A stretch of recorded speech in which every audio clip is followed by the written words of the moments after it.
ആൾക്കാർ ഇപ്പൊ അവിടെ ഡ്രൈവിംഗ് പഠിക്കാൻ ഒരു ഉപകാരമായില്ലേ. കല്യാണത്തിന് വരാഞ്ഞ് ആടാ ഞാൻ ഉറങ്ങിപ്പോയടാ. ഞാൻ എത്ര കാലം എന്റെ ഫോണ് കടിച്ചു സ്വിച്ച് ഓഫ് ആണല്ലോ. അത് ചാർജ് കഴിഞ്ഞ് ഞാൻ അറിഞ്ഞിട്ടില്ല. ഇത് വല്ലാത്തൊരു മനുഷ്യനാട്ടോ. അല്ല അത് സാരില്ലടാ, ഞാൻ ഇനി ഉണ്ടല്ലോ. ഇരിക്കുവാനോ, ഇരുന്ന് സംസാരിക്കാലോ. എന്തായാലും നല്ല പണിയാ കാട്ടിട്ടാ. എടാ ഞാനേ എനിക്ക് അത്യാവശ്യം ഒരു സ്ഥലം വരെ പോകണ്ടേ, ഞാൻ പോയിട്ട് ഇരിക്കടോ. അല്ലടാ എനിക്ക് ഞാൻ വരാന്ന് പറഞ്ഞു. കുറച്ചായിട്ട് പോയപ്പോഴോ ഞാൻ വരാം. മാനോ ഓൻ നീച്ചു പോയത് ഓനക്ക് കൊടുക്കും പോവാണ്ടായിട്ടില്ല. ഇജ്ജ് എന്ത് മനസ്സിലായി, ഓനോട് കല്യാണം പറഞ്ഞാ എന്റെ ഒപ്പം നടക്കുന്ന മനസ്സിനല്ലോ ഓനെ. എന്റെ അമീറ ഞാടാ ഓനെ എന്റെ കൂടെ പെണ്ണ് കാണാന് കല്യാണം പറച്ചിലിന് എന്റെ കൂടെ എല്ലാ സമയത്തും ഉണ്ടായിരുന്നു. കല്യാണത്തിന് തലേ ദിവസം വരെ വേണ്ട. ഞാൻ അങ്ങനെയുള്ളൊരു സുഹൃത്തിനോട് ഞാൻ എന്തിനാണ് കല്യാണം പറയണത്?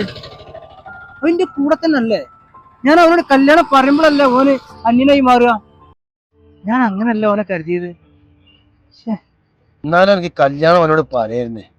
എല്ലാരും മനസ്സും ചിലപ്പോ ഒരേമാതിരി ആവൂലടാ.